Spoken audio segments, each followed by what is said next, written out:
Our next guest is Chris Eger with Guns.com. He's been following the new Secretary of the Interior and the lead ammo ban. How's it going, man? Good, good. Yes, sir. So you wrote about our new Interior Secretary, Ryan. I can never say his last name correctly. Zinke? I believe it's Zinke. Zinke, yeah. I want to talk to his parents.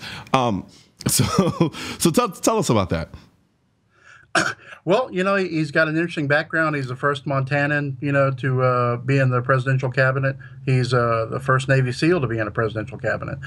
He's a conservationist in the mold of Teddy Roosevelt. In fact, at his first day in office, when he issued a couple of different secretarial orders, he had a portrait of President Roosevelt on the desk. You know, so that's different. No, absolutely. I think the Secretary of the Interior is one of those positions that I think a lot of people tend to overlook the importance of, especially when it comes to the responsibility that he's going to have with respect to basically the land that this country owns. And so, with respect to that, he hit the ground running essentially, and basically addressed this lead ammo ban from our state parks, not state parks, from our national parks. Am I correct? And pretty much reversed it. Yeah, just he openly, that was his actually first day on the job. First thing he did was repeal that order that was left by the outgoing secretary, by the outgoing director of the National Park Service. So that just basically is gone, is scrapped, is done. And what that did was it set a mandate, you know, through all the federal systems to go ahead and try to expand the, No, you're good.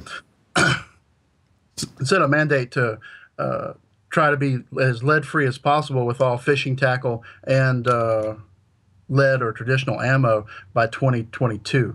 And that was done without any sort of consultation with the industry, with conservation partners, different fish and wildlife organizations throughout the states, and he basically just kind of did it by fiat, and that was scrapped after there was a lot of feedback and a lot of pushback over the past month from conservation groups, from gun rights groups, from gun industry trade groups that were really against the way it was done. A lot of people understand that, you know, lead is a bad thing. You know, lead. You know, they got rid of lead paint. They got rid of lead in gasoline. You know, but there's been a big movement over the past several years to concentrate just on lead ammo as a problem for wildlife. Like, for instance, in California, they're the only state that has an outright ban, even on private land, moving forward. This year, with their turkey season, with the 2017 turkey season in California, you have to have just like bismuth or non-toxic ammunition. You can't have any traditional or lead ammunition that you use. That doesn't surprise me at all. California would ban exhaling breath because of the carbon monoxide. So it's definitely in line with California's overzealous attempts at virtue signaling. But go ahead, sorry. And in California, that it was pushed because of the California condor, you know, endangered species. Yeah. But it turns out that actually in one of the studies, a group of condors had contracted lead toxicity due to old lead paint on a abandoned fire tower on state land. You know, so it's not always just, you know, lead shot, you know, so on and so forth. There's lead residue from mining. There's lead's a naturally occurring substance, you know. So there's a lot of studies, a lot of research that's been going on this, and some of the first studies were done back as far as 1894. Yeah. And the federal government in 1991 had the lead ban for waterfowl and geese, and that's been moving forward, and they're still studying that. There's a lot of studies out there, and that's the whole case that the firearms industry wanted to make clear, was that the science isn't always as sound as what some of the animal rights groups try to portray. Yeah. And that's the main thing, was that, you know, the ruling that the last outgoing director issued was done without a lot of consultation, without a lot of input from different partners, especially on the conservation side of things. A lot of the conservation agencies in the states, you know, they were kind of taken aback by the whole thing. Yeah, and I think I think there will be some people on the other side who look at this and say, oh, well, at least how the other side would try to spin this would be, well, you gun owners don't care about wildlife. You don't care about conserving the health and well-being of these animals. But I think the biggest issue, if I'm understanding correctly, is about more or less how it went about passing. Like you said, it was just kind of forced through. There really wasn't much debate or discussion about it. And as you just pointed out within that, in that last case regarding the condor, it's not always the case that just because one thing seems one way, that's exactly what the problem is. And in order to really figure out what the issue is and to come up with an adequate solution for it, there needs to be some discourse back and forth about how to approach trying to solve an issue without completely infringing on other people. Because as you pointed out, you say, well, what do you mean by infringing? But I mean, the vast majority of our ammo is made with lead. And it's almost a backdoor attempt in many ways to kind of either take a jab at or to try to create some even further limitation with respect to the gun issue in this country. And go ahead. Oh, exactly. Especially when you keep in mind that the Department of Interior, which the new secretary leads, encompasses something like 20% of the land in the country. Because it's not just it's you say Interior Department, it's like, what does that mean? That's Fish and Wildlife, that's the Bureau of Land Management, that's a lot of land. That National Park Service, there's especially in the western states, like California and Wyoming and Montana, that makes up a really big chunk of those states, so that's actually under federal control. And when you say that you can't use lead ammunition for hunting, well, then that opens the door to public shooting ranges that are set up under the Pittman-Robertson Act. You can't use it there. You can't use it, in any of the federal lands, if you follow that course, Yeah, no, absolutely. And those are the things that we need to stay on guard for. And especially now, considering the state or the political state at the time, I think, it's great, but I think it tends to foster a lot of complacency. And when you don't stay on top of things like, for instance, this lead ban, it's easy for them to start sneaking stuff through or getting things passed that they normally wouldn't because we weren't as vigilant or staying on top of and paying attention to these issues.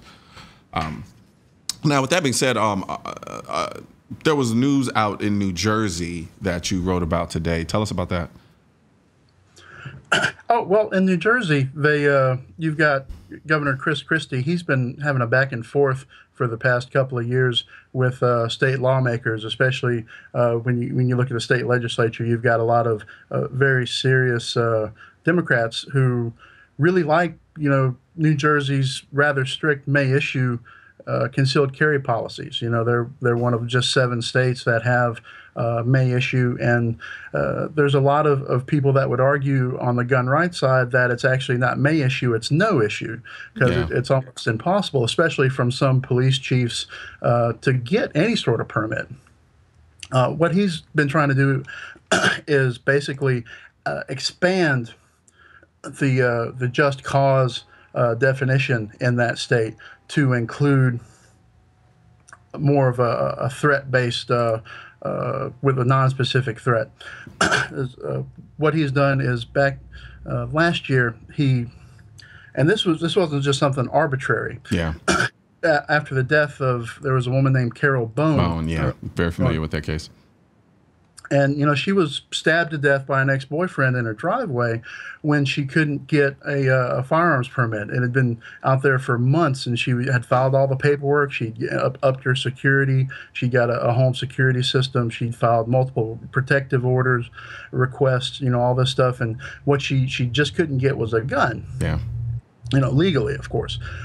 So, she put her faith in that, and it kind of let her down. A lot of Second Amendment and gun rights advocates have really pushed for, that as kind of like a bellwether, a warning. It's like, look at this. This is kind of messed up.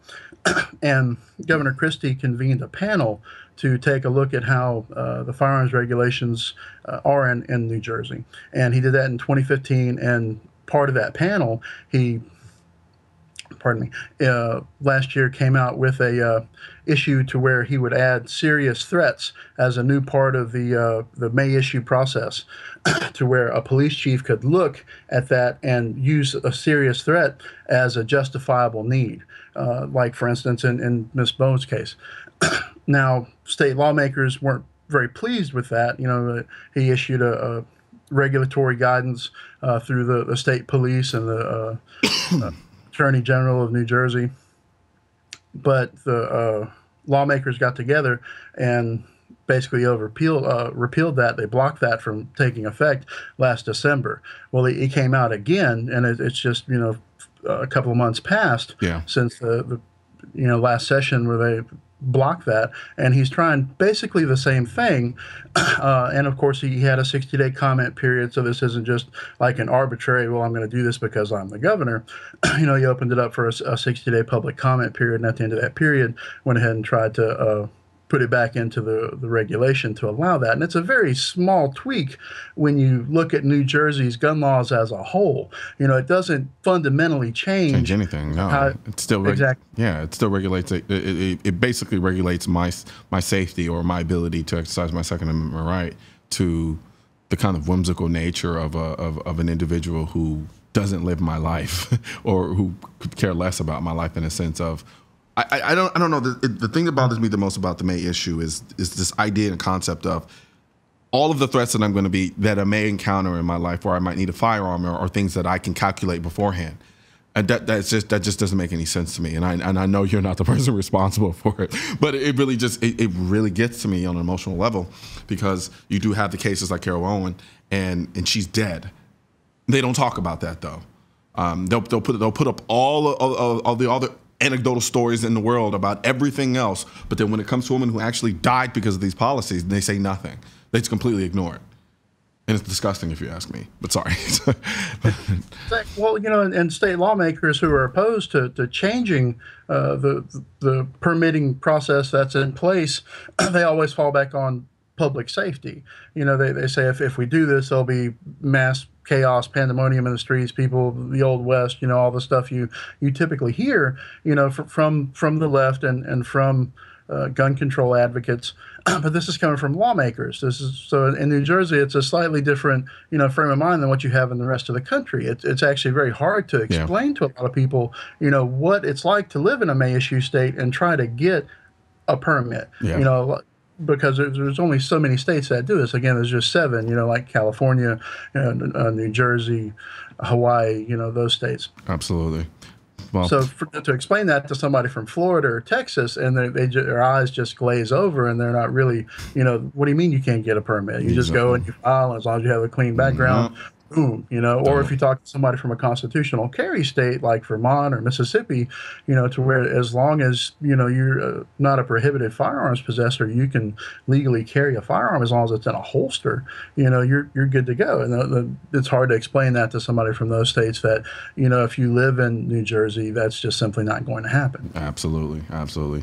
Well, thank you very much, Chris. It was definitely a pleasure. And I would definitely hope that you keep us abreast of everything that's going on at guns.com, and you definitely have a good one. All right. Thanks for having me. Absolutely. Take care, man. All right. We're going to take a quick break, and we'll be back.